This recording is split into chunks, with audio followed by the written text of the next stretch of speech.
So who would like to open the meeting? Well, I'll open the meeting, but the meeting is open. How is that? That's, Second that. I think we want to welcome people to the Abington Board of Appeals meeting this evening. This is mainly a training session for the board, or an educational session rather, on Chapter 40B. I have some slides to work through. I think that what I'd like to suggest, board members, if you don't mind, is I might go through some slides and stop and ask if anybody has questions. So if you can hold your questions for intermittent breaks in the presentation, it might be easier on you and frankly even on me. And then I'll have plenty of time also at the end for additional questions if some occur to you that we didn't get to in the intervening Q&A period. So I'm Judy Barrett. I'm a consultant, a planning consultant in Massachusetts. I do a lot of work with boards of appeal on behalf of Massachusetts Housing Partnership, which has a technical assistance program to send people out like me to help boards like you when you have a Chapter 40B application in front of you, especially boards that may not have handled one for a while. So I guess one of the questions I have for you folks is, who on the board has worked on has sat through a comprehensive permit process before? Anybody? I have. And when was that? When was that? Probably 2.5 years ago. Okay. Rich, Yeah, that was, I did too, yeah. Rich was You there. did? Okay, all right. Long process. It was a long process? Yeah. Yep. How, and so did the project get approved, or what happened to it? It did get approved. Eventually, It was probably, what would you say, With- Rich? eight months or so, I would say it took. Yeah. yeah, a lot of meetings, a lot of walking around, Yeah. Yep. a lot of private meetings. Also, a lot of conditions we put on it too. Oh, yeah, that's A lot pretty, of conditions. that's pretty typical. So you know, you may already know everything I'm going to tell you, but I'm going to assume you don't. And No. so, Oh, no, we're all for more. Give it, hand it over. all right. Information's good. Yes, sir. So I will start by sharing this screen and hope this all works just fine. So you can all see that? Yes. Yes. Okay, super. So as I said, this is a kind of an educational piece on Chapter 40B. As I said, I'm my own consultant. I have my own firm, but I happen to be here this evening as a consultant who is sent out by Massachusetts Housing Partnership to work with boards of appeal on comprehensive permit applications. So I've just advanced to slide 2. Can you all see that?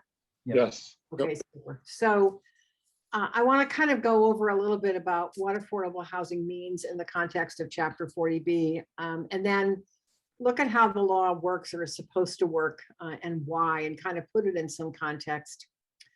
Look at the basics of how the process is supposed to work in terms of what the applicant is supposed to provide, what the permitting timeline is supposed to be, and then frankly, what it often is, which is not necessarily the same, but you know, also kind of want to talk a little bit about ways that you can get or should be able to get some assistance from other boards and staff, and perhaps also consultants that you may hire at the applicant's expense. Talk about what the scope of the project review is for the board, look at the kinds of options you have for the decision that you impose on the applicant, and then look at what's supposed to happen after the comprehensive permit process is over and out of your hands. So 40B, there's a lot of misinformation about this law. It's at what we all call Chapter 40B is a very specific piece of the regional planning statute. And I think it's important to bear that in mind, because really what the law is about regional equity, people being able to choose to live in a community kind of anywhere within their labor market area. It's more about regional housing need than local need per se. So that's why it's in the regional planning statute. So the same law that created the Metropolitan Area Planning Council or Old Colony Planning Council also is the parent legislation for this affordable housing law. And it's important to understand why it's in the regional planning statute, because the whole premise of the law is that every community has a regional fair share burden. And the way it's typically talked about is that if at least 10% of the community's housing stock is affordable and included on the subsidized housing inventory, which I'll talk about more in a minute, it has to be affordable to lower income people and subsidized by a state or federal program. If you kind of hit all of those buttons, 10% affordable and subsidized and monitored, by the way, then you've been deemed to kind of meet your fair share of the regional need for housing. So that regional need is an important piece of the decision-making process that you get to later on. The affordable housing I'm going to talk about tonight is the affordable housing that we jokingly call the capital A, because every community I've ever worked in has some affordable housing that might be called the lowercase a, and it's just affordable because it's older housing, maybe perfectly decent condition, but it's older. It's not as valuable as newer stock.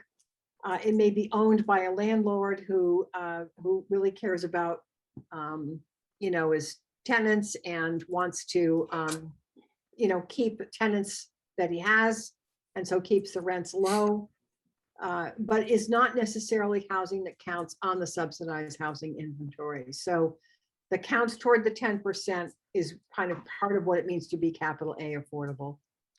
Another piece of it is that the housing has to be affordable to households with incomes at or below 80% of area median income. And if you're wondering what that means and why it's area as opposed to local, again, if you think about this as part of the regional planning law, I think it helps to kind of understand why a larger area than Abington is used to compute what is an income eligible household for affordable housing in your community. Not every affordable unit is affordable at 80%. We have units that are affordable to households down to 30% of area median income, and in some cases with no income at all. And the other thing that housing on the subsidized housing inventory has to meet is access to people in a larger area than the community and be made available on a fair and open basis. So those are kind of key things to understand. Some of this is clearly within the ZBA's bailiwick, some of it is not, but to get on the subsidized housing inventory and count toward that 10%, the housing has to be affordable at or below 80% of median income, approved by a subsidizing agency and available on a fair and open basis to anybody who's income eligible within a larger region. So the income limits, which I'm going to show you, and you may already be familiar with these, but I'll put them up on the screen just to be clear. Most federal housing programs, and clearly the state also, use this concept of a percentage of area median income. And the advantage to the area median income as opposed to local is that it accounts for differences in wealth within regions, and also recognizes that the cost of housing in different communities affects the choices that people actually have about where they're going to live. And you can probably imagine that if you didn't use an area median income and it was tied purely to local conditions, if you were a Wellesley or a Weston or one of those very wealthy west suburbs of Boston, a lot of people would never be able to choose to live there because the median income for those towns is much higher than the median for the region as a whole. So area median income is kind of the device that it's the equalizer. It's the way of kind of creating choice within a labor market area. And for you folks, you're in the Brockton, what HUD calls the Brockton, Mass metro area. And I have those income limits just to put up so people are familiar with them. The 80% is low income, just so you are familiar with the vocabulary of this. 80% is low income. Very low income is households that are like 50% of the regional median, and extremely low is 30%. So these incomes kind of go, in a scale according to the size of the household. That's how they're adjusted. These income limits are lower than they are for the Boston area. This was an education for me working on this presentation because I thought you folks were in the Boston area and you're not. So this is what it looks like for you folks. Your income limit, say for the magical household of 4, which almost nobody has anymore, but it would be like, 79.9. And really, more often than not, the income limits are more like 55.9 or 63, because so many of the, especially the rental developments anyway, are a lot of 1 or 2 bedroom units. And so the households just tend to be small. It's not always the case, but it often is. So to count on the SHI, subsidized housing inventory, I'm going to try not to, fall too much into acronyms. It's a little hard not to sometimes. They have to be available on a fair and open basis. There's an affirmative fair housing marketing plan. That's not the board's problem, it's the applicant's problem, but there is a marketing plan that the subsidizing agency will eventually approve if the applicant gets the comprehensive permit from you folks. And that plan determines how the units will be marketed, for how long, in what communities, through what means, and kind of how the application process will work for what is almost always conducted as an affordable housing lottery. Some local preference may be allowed in a comprehensive permit development. It's not really, none of this is really your problem or your, really even part of your decision-making process, but just so you know, some local preference is usually allowed by a subsidizing agency. The town has to request it. It's not something that's automatic. What usually happens in my experience is that before the applicant sends the affirmative fair housing marketing plan to whoever the subsidizing agency is, we'll say for the sake of this discussion, it's Mass Housing, that they will typically contact somebody at town hall, might be the town administrator, or if you have a town planner, somebody will be contacted to take a look at a draft of that plan and be able to comment on it. And at that point, the policy people in town government can kind of weigh in on whether they want to, require it or ask for any kind of local preference. But local preference is getting cracked down on more, really in the last probably couple of years, just because of concerns about the problems with racial equity that I think we're starting to see with some of these plans. So that's about the income limits. That's why they're set the way they are. That it's a statute that really has its eyes on a whole region and not just a given community. The idea is that every community has a regional share that they're aiming to meet. So I think that's kind of self-explanatory, but before I get into the permit process, does anybody have any questions for me? I do not. No. Okay, No. okay. So let's talk about the process, because that's probably what you're most concerned about. So the statute has actually 3 ways for a community to say to an applicant, we don't have to approve your project, and you're kind of stuck with our decision. And the one that's most often talked about is this 10% rule. And yes, soon everybody's 10% will be recalculated, because it's based on, and this is in the statute, the most recent decennial census. And we don't have the decennial census final housing counts yet. They will eventually come out for census 2020. We don't really have them yet. As a matter of state policy, the denominator is actually not the total housing inventory in your town, it's the year-round units. And that policy decision has to do with the fact that we have regions of the Commonwealth where there's an enormous amount of seasonal housing. And so if you tried to include that in the base, it would just kind of create these distortions that frankly, some of those communities just simply never could meet. So it's 10% of your year-round housing units. And the subsidized housing inventory will eventually be updated once the year-round units are reported by the Census Bureau for every city and town, and Dhcd frankly then has time to recalculate everything, but that's months away. So right now we're still working with the Census 2020, Census 2010 year-round unit figures. The other lesser discussed way for a Board of Appeals to say, we don't have to approve this project. And mind you, even if you're over 10%, or you're over this 1.5%, you still can issue comprehensive permits. It's just that your ability to say no is much greater. So the 1.5% general land area rule is kind of works this way. And I admit that I'm going to somewhat oversimplify this, but I think you'll get the point. The legislature wanted to make sure that a community didn't have an excessive amount of its total available area for development occupied by lower income housing. And so a town, which may be less than 10% on the subsidized housing inventory, but which has enough land developed for lower moderate income housing to reach this 1.5% standard, may also be a town where the Board of Appeals could deny a comprehensive permit and not be overturned by a higher authority.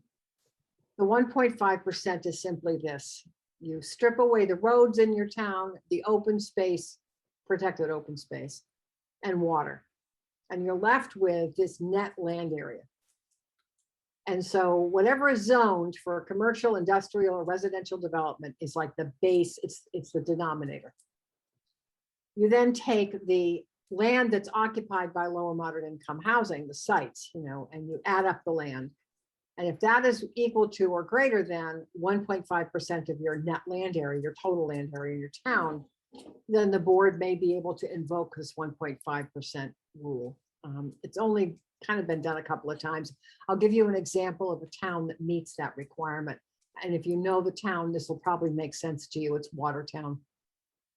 Not a large land area, substantially developed, has quite a bit of institutional land that's taken out of the base. So they're at 1.5%. I think right now they may be the only town that is. And then there's this other thing called the 0.3% rule. And this really is it almost, I think maybe one community has managed to invoke this since 1969 when the law was passed. But the concept is if you have a large area being disturbed for construction of housing, low-income housing, in a given year, and the size of that site, that's going to happen. The size of that site is equal to, try that, is equal to at least 0.3 of 1% of that same total land area calculation, then the board could say no to another comprehensive permit. But it's a very hard standard to meet, and it actually only applies to the land that's being disturbed, whereas the 1.5% general land area is the entirety of a parcel. So those are the three ways the statute recognizes that a Board of Appeals could deny a comprehensive permit. You can probably understand why the most commonly discussed one is the 10%, because frankly, it's the easiest one for anybody to figure out. In 2001,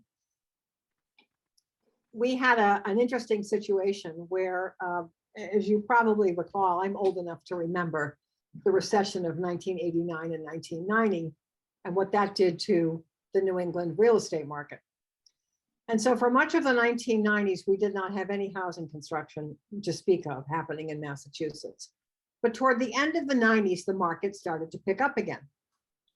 And by the end of 1999, quite a number of communities had seen quite a bit of new housing growth.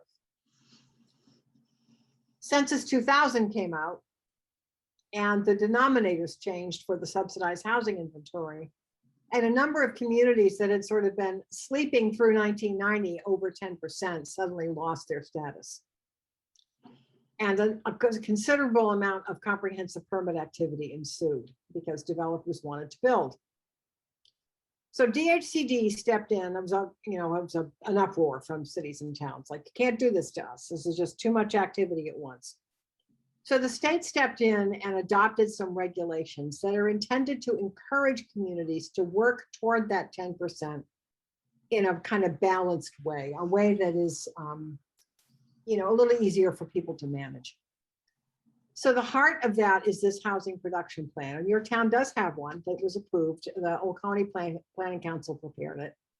The concept of a housing production plan is if you are producing pretty consistently some additional lower moderate income housing, and you meet certain numeric goals on an annual basis, then you might be able to turn down a comprehensive permit for a year or possibly 2 years, depending on how much production you had done.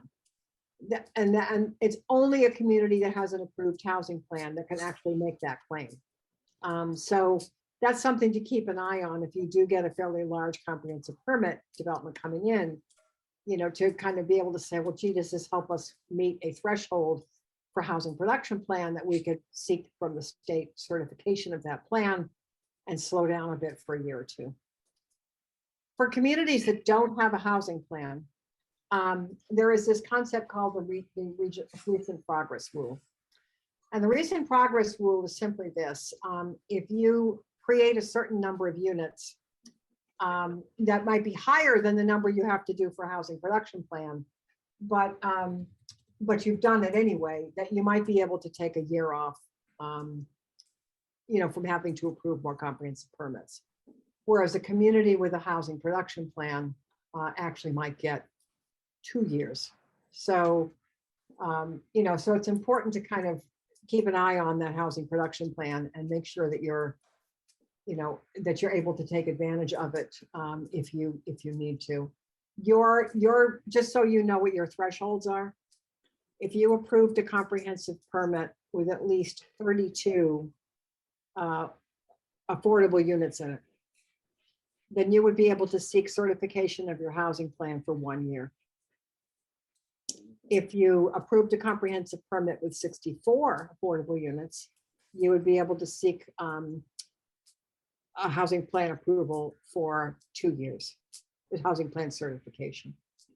So if you don't have a housing plan, the recent progress rule threshold is twice the 64, it's 128. There is also a provision in the regulations that says, some very small towns just can't absorb a large project. And so they should be able to kind of impose a cap on the size.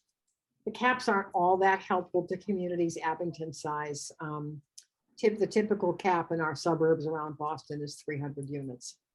But for very small towns out in Western Mass, that threshold, that size cap can drop as low as 150 units. And the final way that a Board of Appeals could deny a comprehensive permit, even if you're not at 10%, is if an applicant comes to you with what's called a related application. Here's what that means. Same applicant has been in front of the planning board for a subdivision or a special permit or something, and the board has turned them down.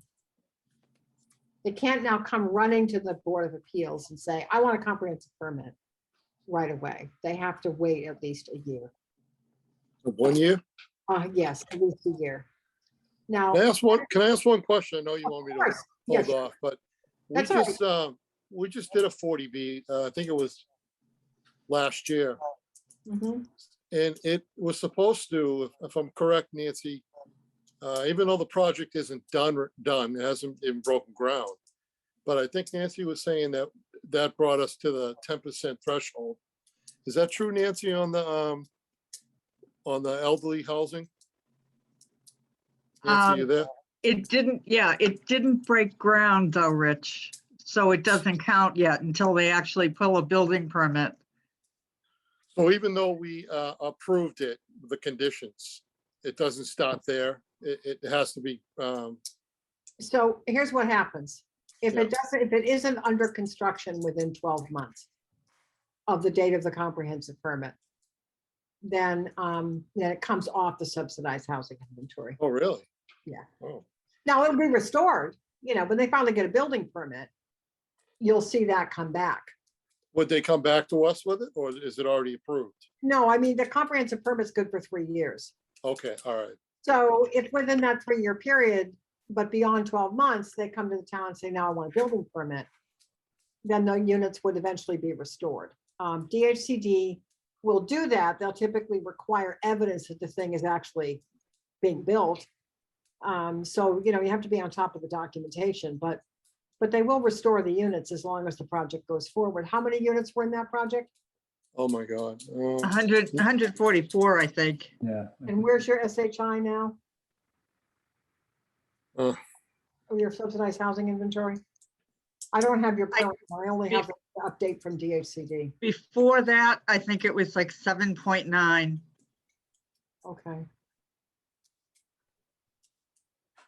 So that would have gotten you to 10%.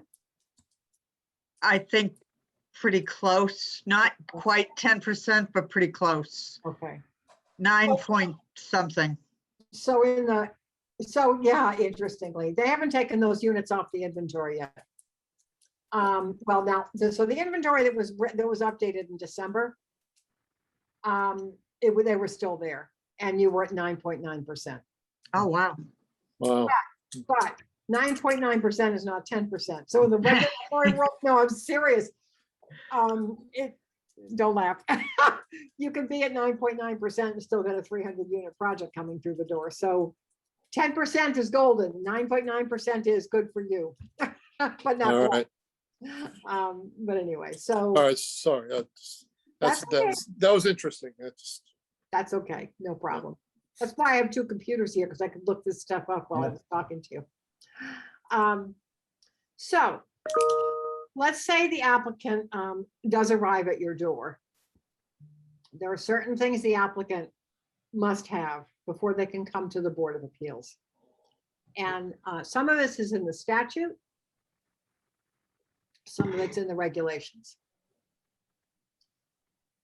The applicant must be either a public agency like a housing authority or a nonprofit housing development organization like Housing Solutions, South Shore Housing, or a limited dividend organization, which is a private for-profit developer that agrees to limit their profits through an agreement that gets recorded with the Secretary of State.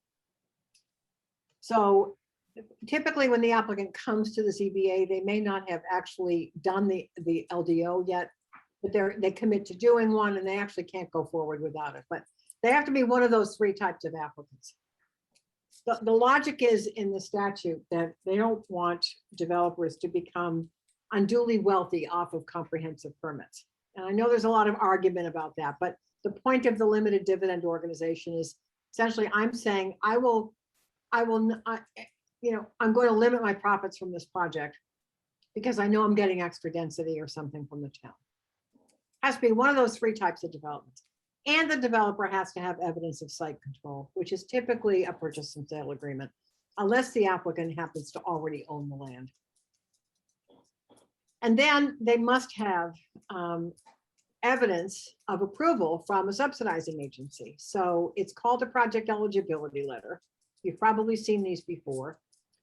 Well, I'll just use Mass Housing as an example because it's the most common one we all kind of see. Mass Housing would have already received an application from the developer for project eligibility. That doesn't come to you.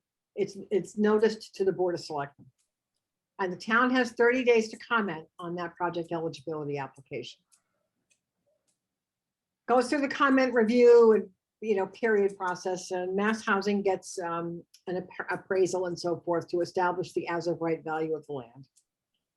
Eventually, let's just assume for the sake of this discussion, the applicant eventually gets a project eligibility letter. They got to have that before they come to you. It should be in the application they submit to you. If it's not, you ask for it. Like, where's your project eligibility letter? These things really are essential for the applicant demonstrating that they meet the basic requirements of the statute. These things. Type of applicant, that he controls the site, and that they have some preliminary approval from a subsidizing agency. That project eligibility letter isn't a funding commitment. You know what the effect of it is? It's basically Mass Housing saying, if this project were approved by the local officials, this guy got his comprehensive permit, or this woman, we would fund the project.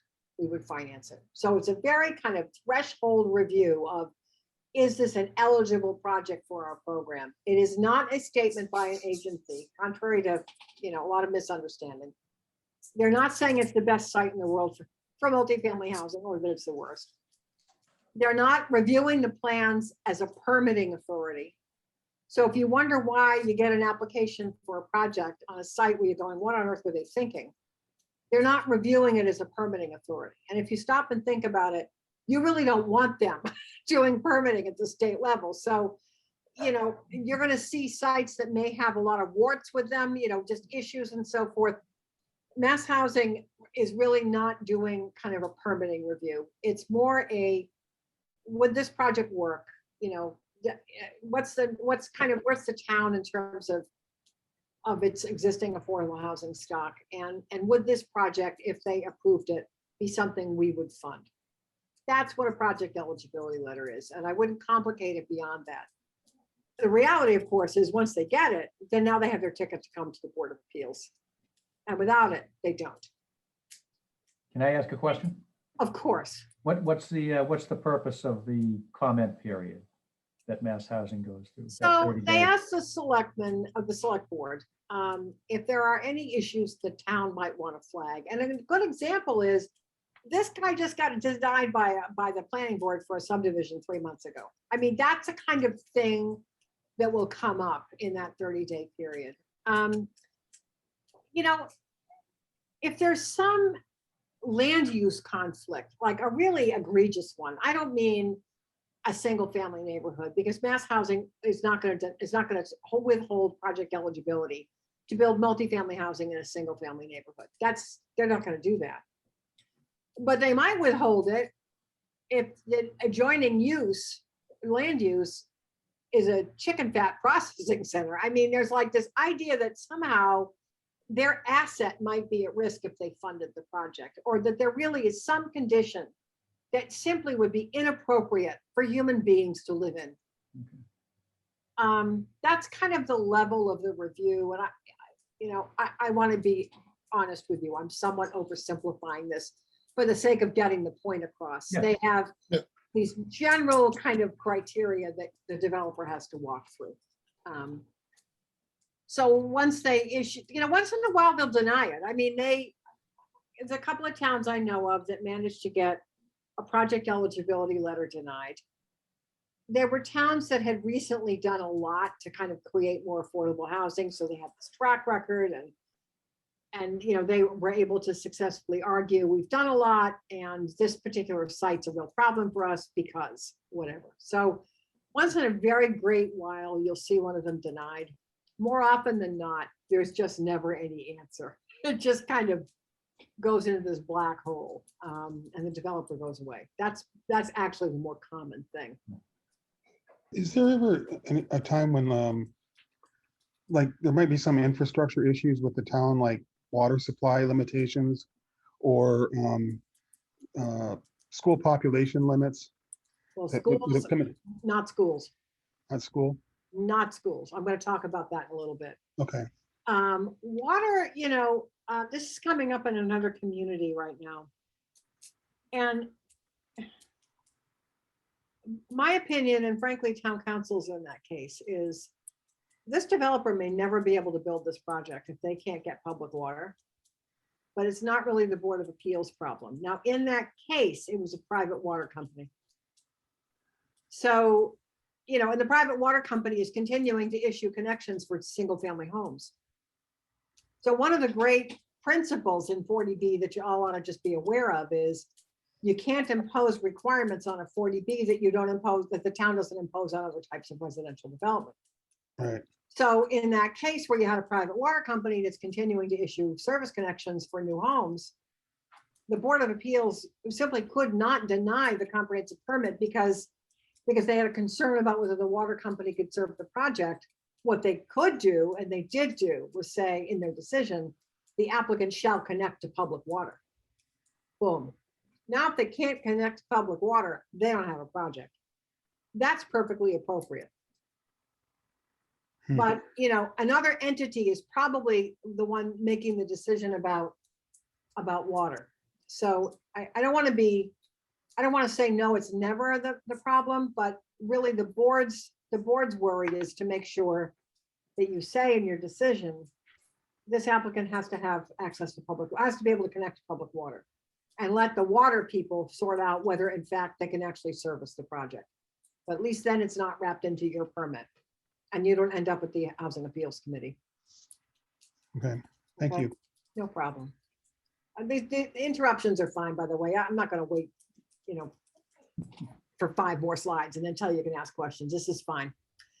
So when you get an application for a comprehensive permit, I can tell you, it will probably be missing things.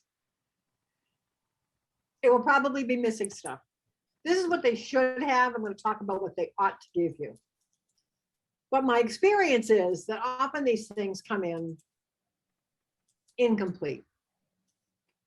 And you're going to hear me say at least 3 times in the course of this presentation, I don't care if it comes in on the back of a paper napkin, you will open the hearing in 30 days. Because that's what the law requires you to do. Never, ever, ever wait to open a public hearing on a comprehensive permit. You can deal with the incompleteness in the application later. They're supposed to give you a preliminary plan. It's not as detailed as, say, a planning board would get for a subdivision or for a site plan, you know, under site plan review. But it ought to be able to, you ought to be able to read the plan and kind of know what the topography is, know what the existing conditions are, know what's around the site, know where the property is, give you a sense of how utilities are going to be brought into the property, how the property is going to be accessed, really like a site layout plan, but with more details than that. I mean, they typically will give you cross sections for the road and so forth, but it's a preliminary plan. And that's really important to understand because that's what the Board of Appeals gets. The final plan, the real construction plan, comes later when the applicant goes to the building department for a building permit. So the importance of this preliminary plan is to make sure by the time the hearing closes, because it probably won't come in this way, it's going to end up evolving that way in the hearing, is that you have enough information that you can write a permit that's clear enough that the building inspector can interpret it later. They need to tell you how many buildings we're proposing, what kind are they, what's the site coverage on this property. Those are all kind of in the regulations, the state regs. And so, you know, if you require the same things locally, you're being consistent with the state regulations. If the project is a subdivision, they should give you a preliminary subdivision plan. And this is a kind of an interesting feature of 40B in that the planning board typically handles subdivisions. But when it's a 40B, the Board of Appeals sits in the place of the planning board. There ought to be a preliminary utilities plan, you know, how we're getting water and so forth into the site. And significantly, a list of waivers. And this is kind of where 40B is so different from so many other types of permits that, that communities are accustomed to. You have a unique role and responsibility, frankly, under the statute to consider waivers the applicant requests from any local regulation that the applicant claims will make their project impossible to build. So they probably are going to request waivers from certain features of zoning. An obvious one is if it's a single family district or an industrial zone and they want to build, you know, multifamily housing, it'll be a waiver of the use regulations for the district. They will sometimes request waivers from a local wetlands bylaw if your town has one. I don't know if Abington does, but many communities, the Conservation Commission has a local wetlands bylaw. We do.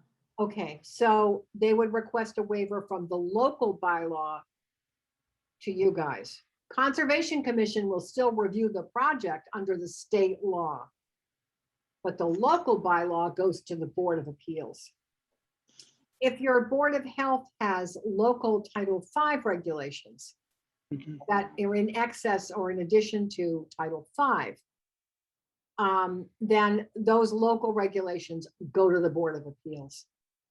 The Board of Health will still retain its jurisdiction under Title V. So you end up in a situation with a comprehensive permit where frankly, you may have 2 boards reviewing it with somewhat different levels of authority. The difference between you and the Conservation Commission is the Conservation Commission's acting under the state law.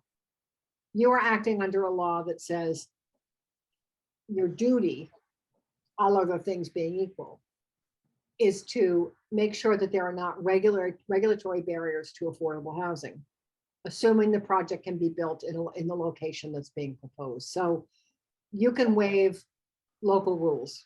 Nobody else can. So the applicant's never going to file with the Conservation Commission for approval under the local wetlands bylaw. If you had a historic district and the site happened to be in a historic district, the applicant would request, if they needed waivers, they would request waivers from you. Anything local goes to the Board of Appeals. The waiver list that comes in at first, you know, if it's complete and it's detailed, you'll be a first. Typically, they come in fairly general, and you have to lean on them and say, no, we're not giving you blanket waivers. You have to tell us why you need the waiver. And it gets better as the project goes on. You just have to tell them. So that's just kind of the application comes through the door. Now I want you to think about what on earth are you doing when that application comes through the door? There are certain parts of this timeline that are in the statute. Not waivable, sets you up for constructive approval if you don't meet them. There are other aspects of this timeline that are a function of regulation from the state, but not in the statute. The state cannot impose constructive approval on you. The legislature can. So the three items on here that are in orange are in the statute. So you get an application in the door. The first thing you want to do is distribute it to anybody you want to have involved in the review. Planning board, conservation, whomever. I don't know your town well enough to speak intelligently about how you typically would do a review. If you have a town engineer, presumably they'd be involved. Police and fire always get involved in these applications because they're certainly going to want to review them for public safety. However, get it out for review to anybody whose comments you want. You have to advertise that hearing the same way you'd advertise a hearing for a special permit or a variance. 14 days ahead, you know, advertise twice. The difference between this application and those other ones is that you have to open this one quickly.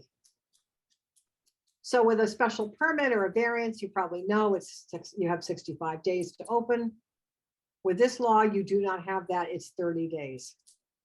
And I can't emphasize this enough. We've had two problems in the last few years with boards where an innocent administrative assistant to a board that had not, you know, done a comprehensive permit, so nobody knew. Right?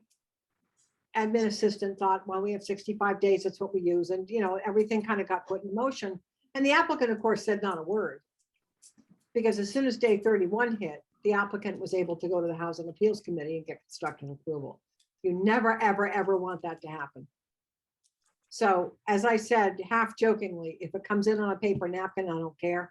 Open the public hearing in 30 days. If you think your town, if your board can deny the application because you've hit 10%, you know, if that 9.9 I'm looking at down here on my other computer screen was 10.0, you know, if you thought that that was the case, or if you had approved enough units recently to qualify for housing plan certification, any of those things, you might say, we could deny this application. Okay, maybe you could. The state regulations require you to tell the applicant, we think we can turn you down because, and you have to do that in writing, and you have to do it within 15 days of opening the hearing. The reality is most boards tell the applicant the night they open the hearing, but because people have already thought through all this, but you have to notify the applicant in writing within 15 days of opening the hearing. Dhcd, of course, must be CC'd on that correspondence. Let's just play this out. The applicant says, no, you're not eligible for safe harbor. You can't turn me down. And the applicant pushes back and says, I disagree. And that gets CC'd to the Department of Housing and Community Development as well. Dhcd then steps in at that point to make a decision. Is the developer right or is the board right? And I've seen it go both ways, by the way. So DHCD has sort of this final say. Now, the fact is, you can challenge DHCD's determination through a process with the Housing Appeals Committee. I'm not going to go there in this training unless you have questions about it. We can talk about it later. But the general rule is simply this. If you think you can take an action that would deny the permit to the developer, you got to tell them up front. And the developer has a right to sort of grieve it. If all that is going on, this 180-day thing that you see on here is just, it's held in abeyance, doesn't go anywhere. Let's say that safe harbor notification and so forth does not happen, doesn't apply. You open the hearing, you've got 180 days to close it.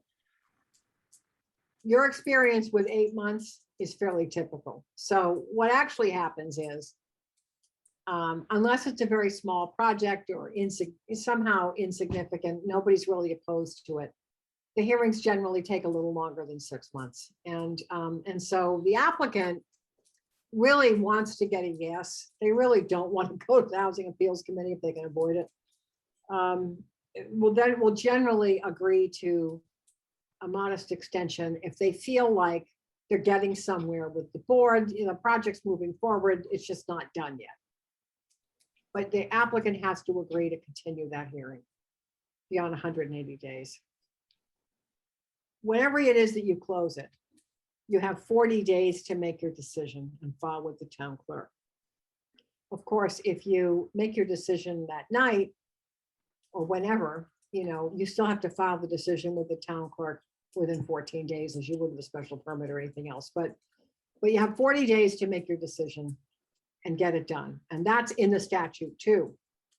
So the statute very clearly says, if the board doesn't open the hearing in 30 days, or if the board doesn't file its decision in 40 days, the comprehensive permit shall be constructively approved. It's a shall, not a may. So I might probably sound very draconian right now, but I just feel so responsible for telling boards, don't mess these up. The applicant can appeal, or other interested parties have 20 days to appeal. It's just like Chapter 40A. It's the same thing. The difference, of course, is the applicant can go to the Housing Appeals Committee. Anybody else goes to Superior Court or Land Court. Any questions about this timeline before I go on? Just one on the appeal. Yes, If we follow through with the 30-day open hearing requirements and the decision within 40 days, and they have the right to appeal up to 20 days after our decision date. That's after it's filed with the town clerk, right? after it's filed with the town clerk. I just want to clearly understand who is the appeal board that will hear that appeal? The Housing Appeals Committee. The Housing Appeals Committee. Yep, from the state. Oh, from the state. Okay. Yeah, the Housing Appeals Committee is it's legally kind of separate from DHCD, but it's administratively housed inside DHCD. Okay. And so the statute provides that the applicant can seek, this expedited appeal with the Housing Appeals Committee. It's never expedited. I'll be honest with you. I think most applicants would rather give you a couple of extensions of the 180 days and hope to get a yes. Yeah. Than to hold your feet to the fire, get a decision he doesn't like or she, and then have to go to the Housing Appeals Committee, because I guarantee you they'll be there for 2 years. Okay. It is not fast. Okay. And a butter or someone else who's not happy with the decision goes to land court or Superior Court. That's like- clear. Thank you. Thank you very much. Okay, no problem. So now, having gone through all those timelines, let me bring you back to, we've got this application. We're opening the hearing. One of the things I think you're going to want to do early on, even if you're familiar with the site personally, is for the board to schedule a site visit and get the developer to stake the center line of the proposed road or something, or the corners of the proposed buildings, just so you can go out to the site and get a sense of what is this thing on this plan that they are proposing to build. How's that going to fit on this piece of property? The applicant should have either their present or their engineer, somebody to kind of answer your questions. You're going to want to do this so you can think about this project in the context of the properties around it. And I don't think there's any, I don't think there's any substitute for actually just doing that site walk. I happen to be on a board of appeals myself in another town, so I've been through this drill. You want to kind of go out there with the plans in your hand, applicants present. You can ask questions of the applicant, informational questions. It's not a public hearing. It does get noticed under the open meeting law. It does have to be posted. You know, abutters who are most affected, you know, should be allowed to attend. This is where this gets a little sticky. The applicant really has to agree to let them on the property. So it's generally not good form for the applicant to tell the abutters they can't join the site walk. But if there's some issue between the applicant and the seller or whatever, you know, the abutters may not be able to join you on the site walk, but they can at least be present at the street's edge and they can, you know, ask questions when you come out. But they're not supposed to engage with the board. Really, they can kind of ask questions of the applicant. It's really important to not let that site visit turn into part of the public hearing. They're simply there to get information, not to discuss that project with the abutters. But it's just something boards do, is to kind of go out and look at the site, no matter how familiar with it you may be. Having the plan in your hands and being able to ask the applicant informational questions can be very helpful to the hearing process. You probably know this from your other experiences, but just to be clear, you have the right to hire consultants to help you with the review of the application. That is at the applicant's expense. Typical review on a 40B is civil engineering, traffic, and architecture. Now, you know, for a 40B that's smaller scale or single family or two family dwellings, you may or may not need the architect. But if it's a multifamily dwelling, you should get that. My strong advice to any ZBA is get an architect to peer review the project for you, because they really can help to try to sort of form the connection between density, which is not really, believe it or not, part of your statutory review, but design is. Design is something the board can consider. Density per se, for the sake of density, no. But an architect can help you express what the concern is about a particular project, because if it's massing or whatever, that is really is about the impact of the development, as opposed to just it's too dense. Well, what is it about the project, the design of the project that's an issue?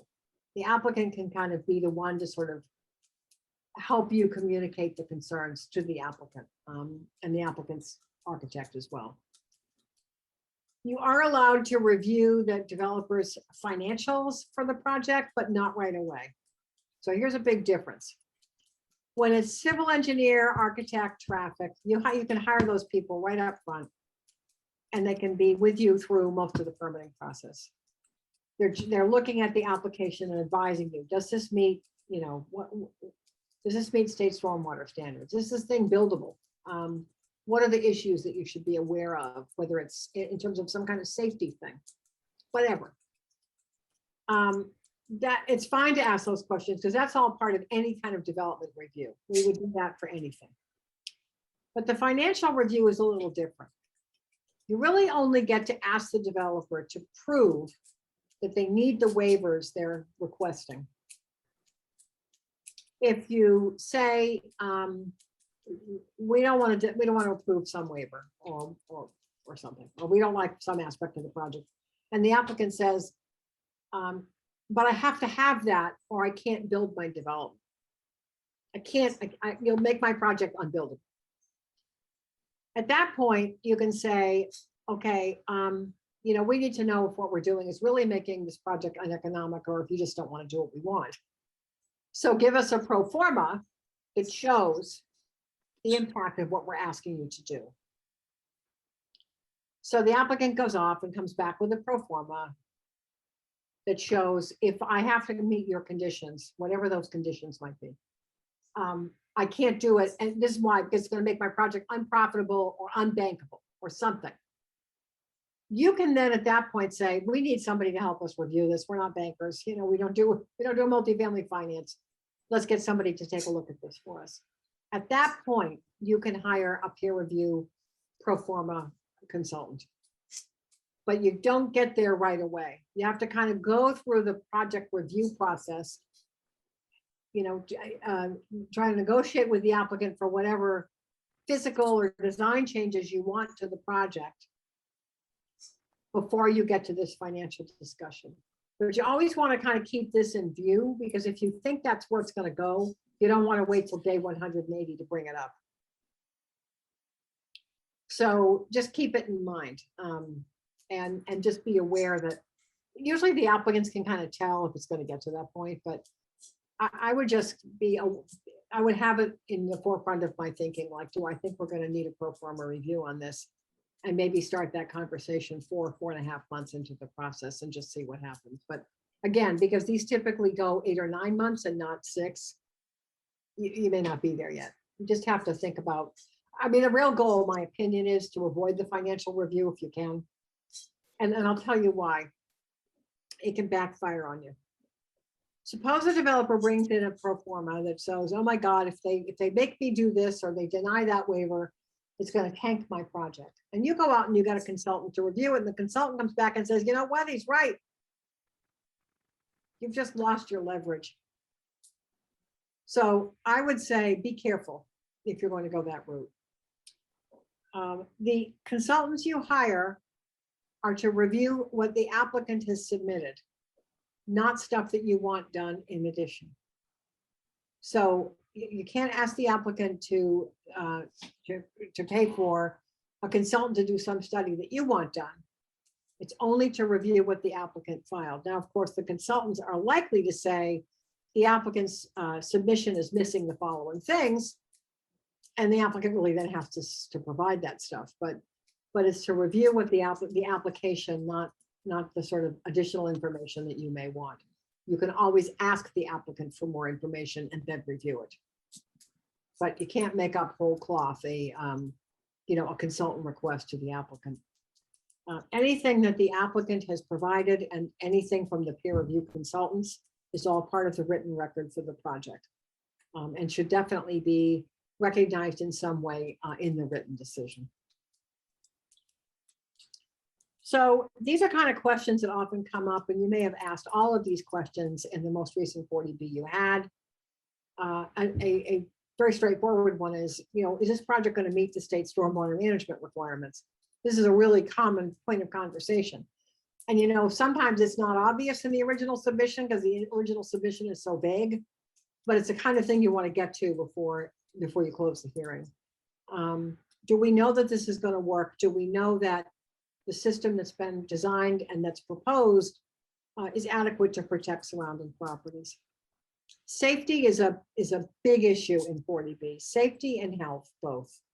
So when you're looking at an application from a developer, you want to kind of know, is the access to this site going to be safe for cars, and not just cars, it's pedestrians and bicycles and any other form of transportation that's likely to need to access that property. So that's one part of safety. Another part is, what about internal circulation? Are there reasonable ways in the site plan that pedestrians and cars have been kind of separated so there's safety built into the design? What's construction going to be like on this? How much fill are they going to be hauling out or bringing in? And what kind of truck traffic impact is that while the project's under construction? Adequate water or sewer capacity. It's fine to bring this up and ask about it. You'd want to know. I just want you to know how to play it in your own decision. You're not going to deny them because you think they don't have water. You're going to say you have to provide water. That's kind of what you can do. Some other questions we typically ask, what is this going to look like? If I'm standing on the property line of a neighbor's property or from the street, what's it going to look like a view from the road? How is this building situated on the site? Is it situated on a way that can kind of maximize solar access or something? Are the setbacks and the massing appropriate for the site? Contrary to popular opinion, you can put a multifamily development in a single family area, but the massing has to make sense. And you have to think about things like, step back facade and so forth, so that you don't have some neighbor with a 6-story building, in their backyard. It can be done. But those are the kinds of questions that I think you start asking on the sidewalk, and then you bring up in the hearing, and you get an architect to help you do that review. That architect saying there's an issue is more helpful to you than if you just think there's one. If you end up at the HAC, the Housing Appeals Committee, you want that architect to be able to attest to the impact on the property and not just rely on your own visceral reaction to it. What's the lighting plan for the site? And how will that affect nearby properties? What's the landscaping plan? Now, again, you should know the application coming through the door usually doesn't have the lighting plan, usually doesn't have the landscaping plan. These are things that get filed as the hearing goes on. It's kind of an oops, gosh, golly gee, I didn't give you that yet. We'll be sure to get it for you. Those are things you can ask for. You want to know what the aesthetics of the project will going to be, in addition to how it's going to operate. And then another thing to ask, I know sometimes the subsidizing agencies get mad at me for bringing this up, but I always bring it up anyway, because I think it's important. What's the open space on the site? I mean, we were recently working with a ZBA in another town not far from you, where there's a 40B proposed, and there's literally no open space on the property. It's all building and parking. And it's because of problems with the site. It's like, well, that's not appropriate. Human beings have to live here. Like, who's going to want to live in a development where all they can do is pull in, park, and walk indoors? If there's open space on the site, how is it programmed? Again, they may not be able to answer that question at the beginning, but you want to know before you close the hearing. Are the open spaces on the property going to have picnic tables or grills, or a tot lot, or a playground for children? Those are things that are valid questions to ask. How is this going to be programmed? And you want to know that before you close the hearing. So typically when you kind of ask those questions, the applicant gets it that you care about the quality of the project and not just what it is. And they'll start to give you more detail. I can't stress this enough. Focus on what you actually can control and not what you can't. If you do that, you're going to get the information you really need to make a decision faster and better and more accurately than if you spend a lot of time arguing about stuff that isn't even in your jurisdiction to begin with, such as public schools. I will get to that. You can request information from the applicant that he didn't or she didn't originally provide, as long as it's within your jurisdiction. And if you can't picture what something's going to look like, ask for graphics that will help to clarify the massing of the project or the setbacks. I'm here to tell you, this is not an era where this stuff all still gets drawn by hand. These architectural plans are almost all done in SketchUp. It's really easy for them to do kind of 3D sort of massing models in SketchUp or similar types of software. So if you're just looking at something that's in plan view and you want to understand what it's going to look like to a neighboring property and have that as part of the record, you can ask them for those kinds of graphics, and I guarantee you they can produce it. They do it all the time. So you have jurisdiction over these local rules, as I said, and you have authority to grant waivers from those local rules when those local rules would impede the construction of the proposed project, provided that you've satisfied yourselves that not waiving what things that the applicant's requesting waivers for, that if you waive them, it's not going to create some overwhelming local concern that the applicant simply can't mitigate any other way. The whole kind of nexus of 40B is this balancing test. The board's kind of got to weigh the regional need for affordable housing against certain local concerns. And those local concerns are embodied in one way or another in those local regulations that are on the screen. So that's the balancing test you have to do. And when you're over 10% or you're over 1.5%, the balancing test inherently tips in your favor. It inherently tips in your favor. At that point, the local concerns outweigh the need. When you're under 10%, the local need outweighs the local concern, unless it's a local concern that simply cannot be mitigated in any other way. So these are things that are not in your purview.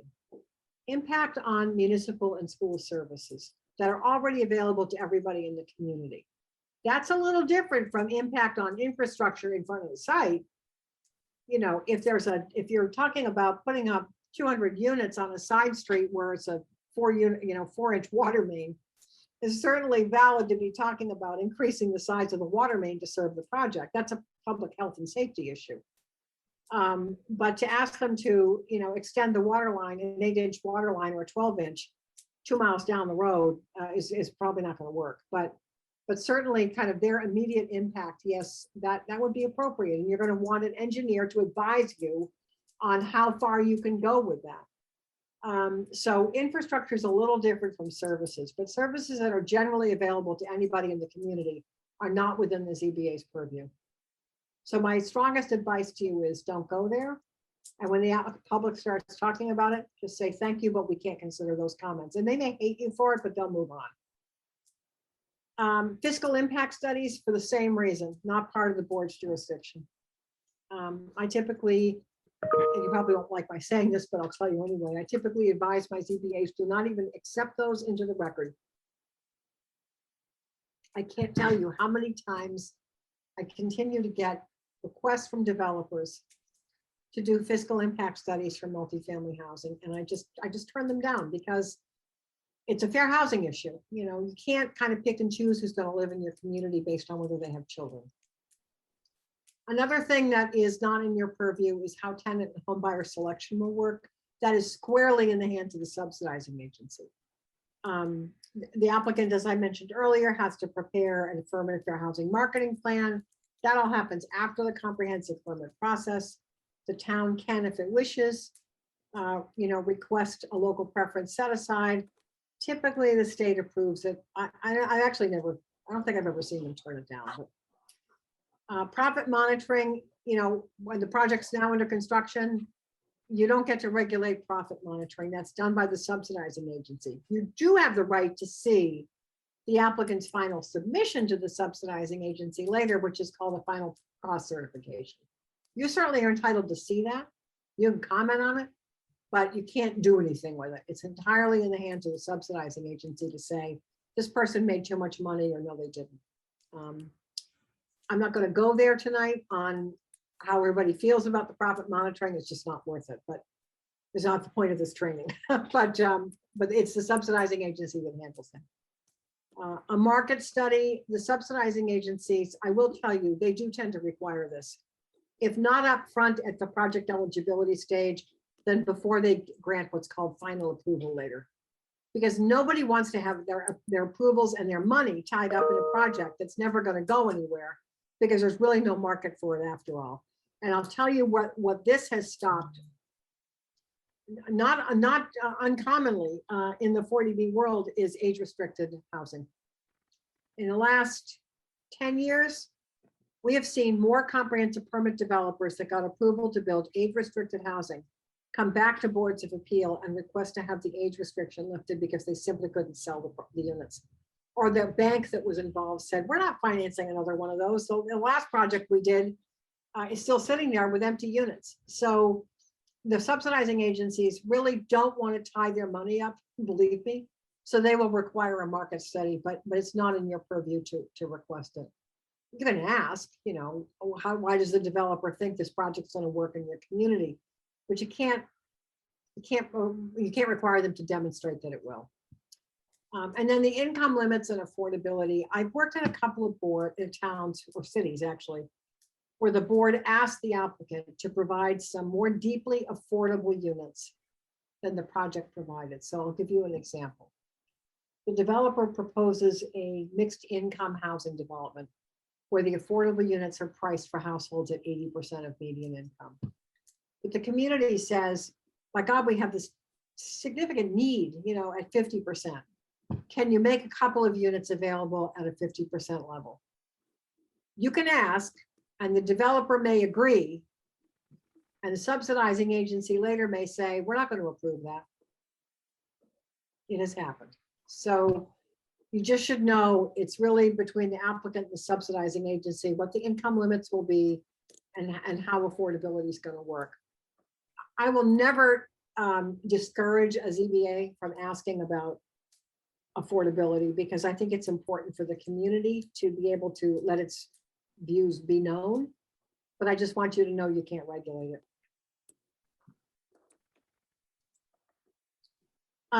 Some towns do this. I don't know what your experience was in the past.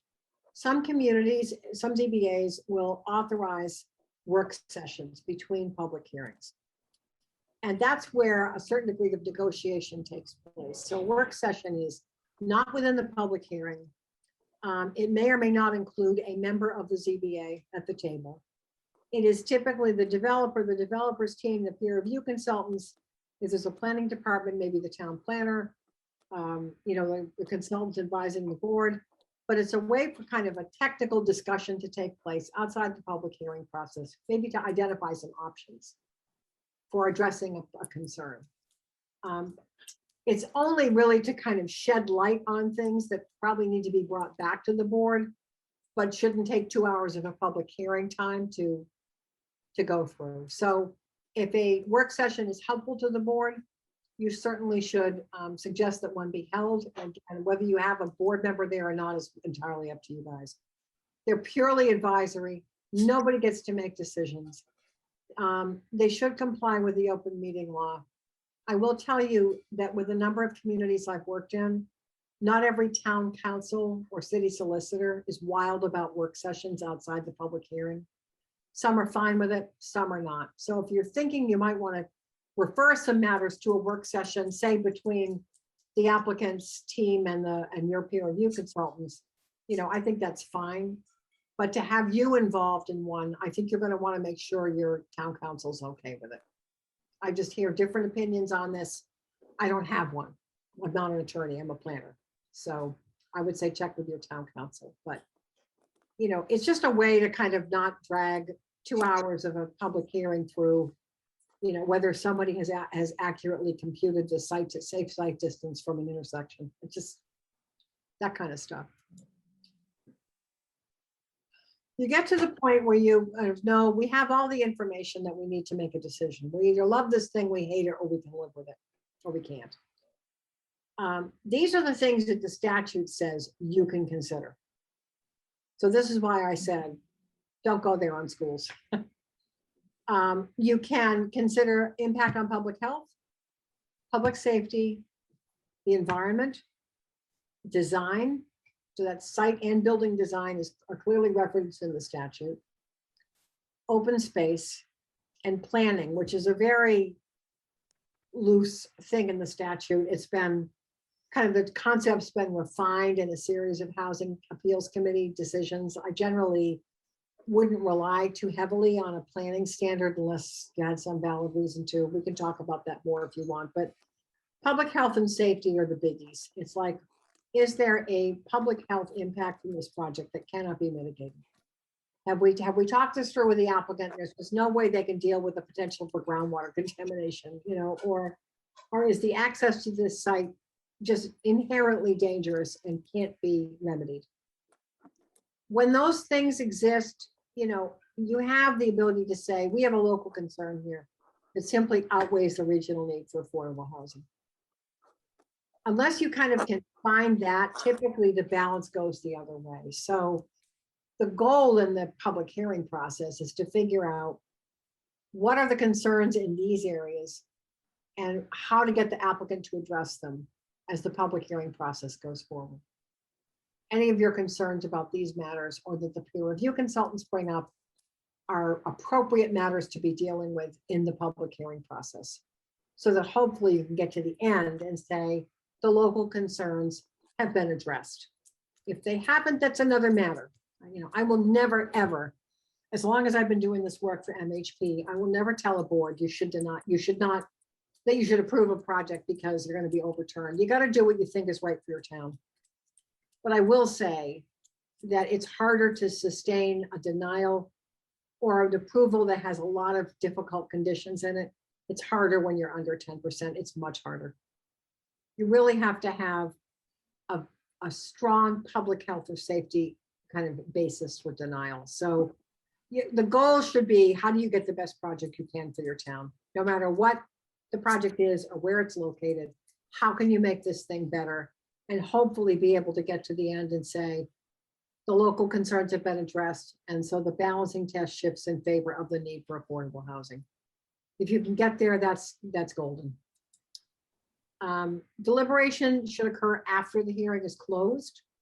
You get to a point where you don't need any more information. You've got it all. Now you need a chance to think about it. It's a good idea to kind of have your deliberation structured and orderly. You can think about what the potential conditions might be. Review the waivers. I'll tell you that I often encourage my boards, and you may have done this in your other project, to at least discuss like a draft of the conditions of approval and the requested waivers before you've closed the hearing. Because if the applicant wants to give you additional information, or if you want to ask the applicant questions about, say, the conditions you're considering, it's a good idea to keep the hearing open, because once you close the hearing, you can't talk to them anymore. They can't give you any more information. So stay on the evidentiary side as long as you need to, in order to get the information you need to then make your decision. But ultimately, the vote on the approval or disapproval or whatever occurs after you've closed the hearing. So get all the information you need before you close. You have three decision options, as you probably know. You can deny, you can approve as submitted. I don't think I've ever seen that. Or you can approve with conditions, which is typically where the boards go. If they can, if they've been able to get enough information in the hearing process. What I tend to see more than anything is approval with conditions. I have written a denial. It was not upheld by the HAC, but the board loved me anyway. We did the right thing. It was just the HAC didn't agree. But typically approval with conditions is kind of what you try to get to, because if the applicant doesn't like what you did, it does sort of narrow the scope of the hearing with the HAC. It really sort of focuses in on what are the conditions the applicant opposes, as opposed to a denial. It's simply, are you over or under 10%? It's much harder. So, you know, I'm sure you all know this, but if not, I feel compelled to just say, don't file that decision with the town clerk until the town council's had a chance to read it. Because they're the ones that are going to have to defend you if it goes to court or to the HAC. You know, approval with conditions, the optimum outcome is the conditions don't make the project uneconomic. They have to be sort of consistent with those local needs, which is those concerns I mentioned earlier about public health, public safety, and so environmental impact and so forth. You can't reduce the number of units just because you don't like the density. There's got to be some local concern basis for reducing the density, which could be safety, it could be traffic impact, it could be environmental impact or something. But there's got to be an actual kind of technical basis for it. The appeal, as I said earlier, the developer who's unhappy goes to the Housing Appeals Committee, which is a state level entity that's created under the statute. Anybody else goes to Superior Court or Land Court. So that 20-day clock, everybody's watching to see who's going to do what.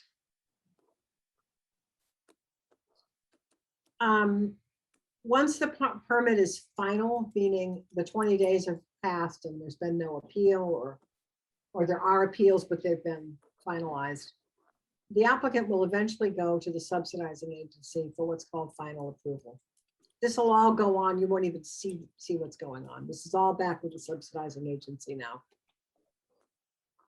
Final approval is when the agency looks at the comprehensive permit, makes sure that they can live with it, does the market study, does their due diligence, and so forth, and walks the applicant through the development of those final plans, which will eventually be filed with the building department. And the goal for the building inspector is to have a permit decision, yours, that's clear enough, with a final plan of record that's consistent with the decision, so the building inspector can look at the final plans that are filed for the building permit, compare them to the approved plans in the comprehensive permit and say, yeah, these are in alignment, these match. The more you can make sure the final plan of record before you can make sure that what you want is in the final plan of record and not just written out in conditions, the easier it is for the building inspector later. You can probably imagine why. If the applicant wants to make changes to the comprehensive permit, and this happens often, you should know this is not uncommon. They come back to you and they say, we don't need to make this change. And they're going to try to make an argument, I suspect, that the change is insubstantial. So the regulations provide some examples of what's insubstantial versus substantial, but often the changes don't fit neatly in either of those boxes. So you have to kind of read the regulations, the state regulations, for guidance and common sense. If you think that the change is insubstantial, you can simply approve it administratively. You can say, oh, this is substantially consistent with what we approved. And you can just do that administratively, but you have to make that decision within 20 days of getting the request from the applicant. If you think it's substantial, you can say to the applicant, this is a big deal. This is really different from what we talked about. You can require them to apply, for an amendment to the comp permit that necessitates the opening of a public hearing. The hearing is limited to the change. It's not to reopen the whole project again. It's just, here's a change the applicant wants to make. Where this came up a lot a few years back was these lifting of the age restrictions. Boards would say, well, wait a minute, that's not what we talked about. So if it is substantial, you can require the applicant to come before you in a public hearing to discuss the changes. All the interested parties get notified and so forth. Applicants will sometimes contest that substantial change decision. That just happened in Nantucket and the board lost. But, I guess all I would say is use your common sense. The state regulations are probably not going to neatly answer your question, like, is this a big deal or not? You have to think about what you approved. And, if it's an extra parking space on somebody's lot, stuff like that is just not worth fighting about. They want to increase the number of units. It's probably a substantial change.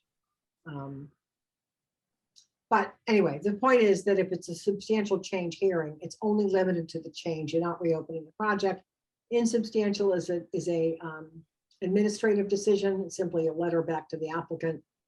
Either way, you got to act on it within 20 days of getting the request, or is deemed to be insubstantial. So why do these come in after the fact? You can go through a public hearing process for a year, and it's still coming back for a insubstantial change. Why is this happening? It's because they're not doing the level of site investigation up front that they would do for some other type of project. I've seen this more than you want to know. And I'll give you a really good example. This is to the extreme. If you're familiar with Brookline or West Roxbury, you know that it's all built on ledge. And Brookline, in the last 5 or 6 years, has had 17 comprehensive permit applications. And so these preliminary plans come through the door, and the developer hasn't really done any sort of borings. They have no real sense of what's underneath the building. They just think they can build what they proposed.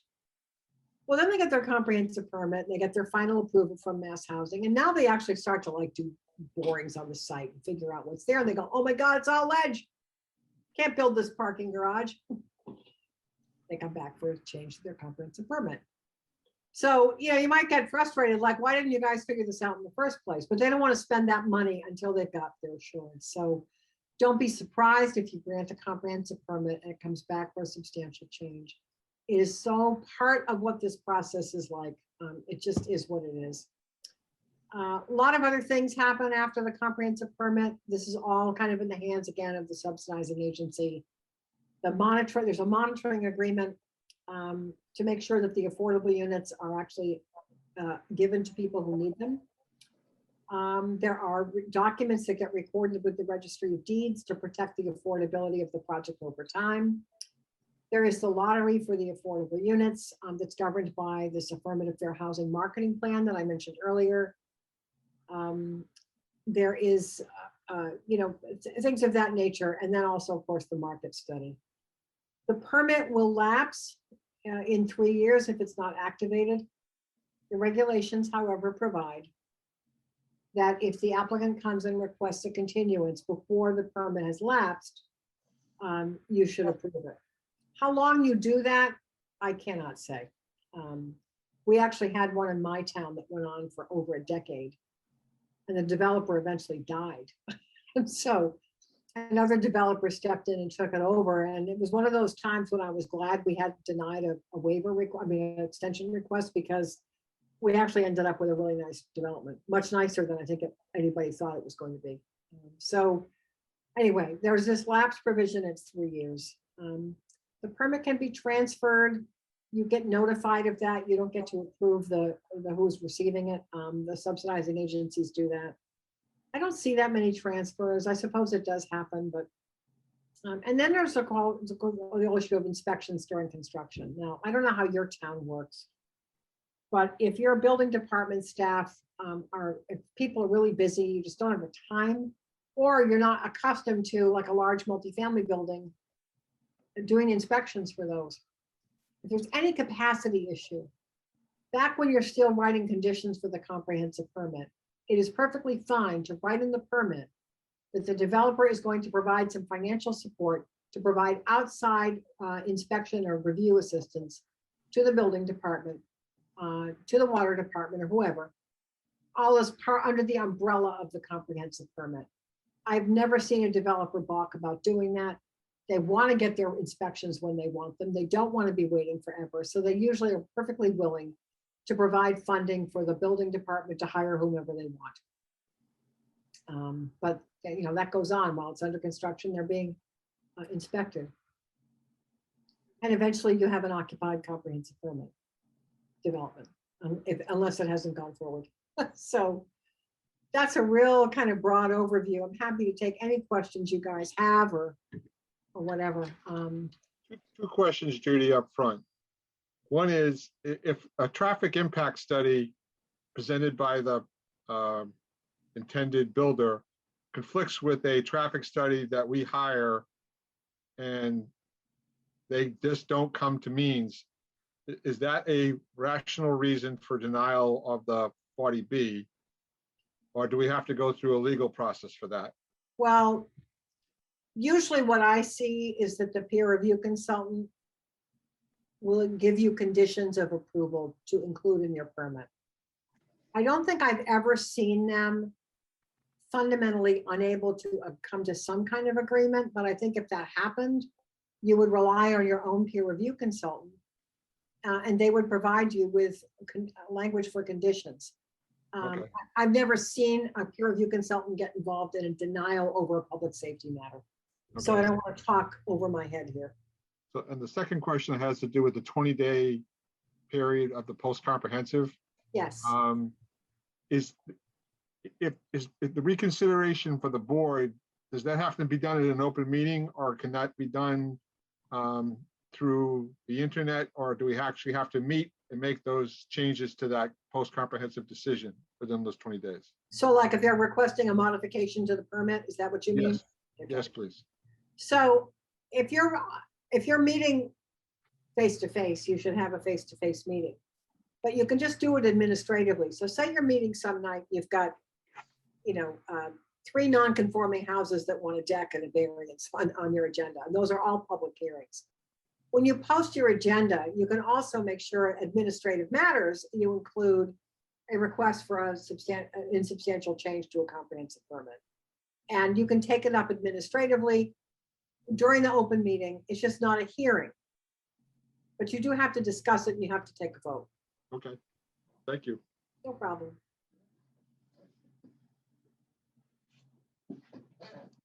How about the rest of you? Did I put you all to sleep? No, it was very good, actually. It was Actually, yeah, there's a very lot informative, of very. information there. Judy, on the related application, for a project that went before the planning board, Yeah. and they're going back, can they request that they get a waiver to go for the year stipulation? No. They That, can't? do you want me, can I go off screen share now so I can just see everybody? Is that all right? Do I need to keep this up? Okay. Okay, here we are. I just don't know who all I'm talking to. So the cooling off period is in the regulations. And, you know, sometimes it doesn't apply and the local officials don't recognize that. So I'll give you an example. Say an applicant wanted a zoning change and town meeting turned it down. You know, that's not a permit or an approval. That's the applicant, that's a separate matter. It's when they've applied for approval to develop the site, typically from the planning board or the CBA, and they've been turned down. And so somebody asked earlier, what's that 30-day comment period for the project eligibility letter? That's a classic example of where the Board of Selectmen would say, this guy just got denied by the planning board for a subdivision plan or a special permit 3 months ago, and basically be in the face of the subsidizing agency that there's a related application issue. They will typically step in at that point because it's clearly in the regs that they can't do this. Now, they may have still eventually get their project eligibility letter, but they can't, it'll get dragged out. But they're not gonna go and voluntarily tell the subsidizing agency, oh, by the way, the planning board denied us a subdivision plan. So it's kind of on the town to sort of say, wait a minute. Does that help? Does that answer your question? I think so. Yes, thank you.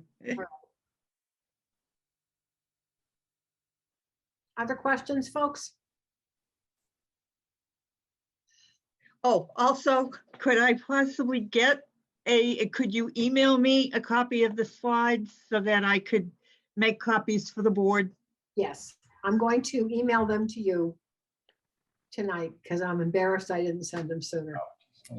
Well, I Oh. just, you know, it's funny. I just like moved my office into this space and I don't know why I thought this was going to be easy, but I thought I was just going to like move my office into this new place in Hingham and it was all going to be rosy and I had everything organized. It has been a nightmare. So things like that I would normally think about, like, oh, they need the slides. It's like, didn't think about it. So yes, I will do that. Oh, You all have the handbook too, the 40B handbook from MHP. No, No, that'd I'll be make- super. Okay, I'll make sure you get that. great, thanks. Thank you very much.